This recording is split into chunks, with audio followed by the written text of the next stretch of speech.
صرف اللہ کا خوف اور تمام گناہ معاف۔ آخر کیسے؟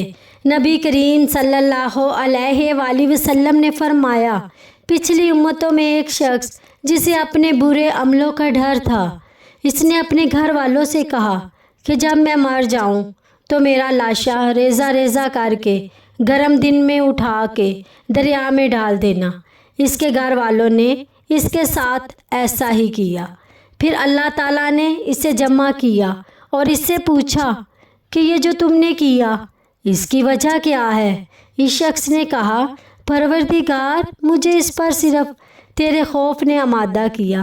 چنانچہ اللہ تعالیٰ نے اس کی مغفرت فرما دی۔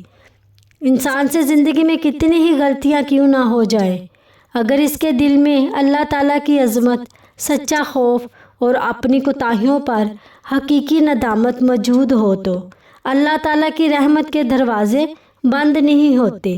اس واقعے میں ایک شخص اپنے گناہوں سے اس قدر خوف زدہ تھا کہ اس نے مرنے کے بعد غیر معمولی وصیت کر دی۔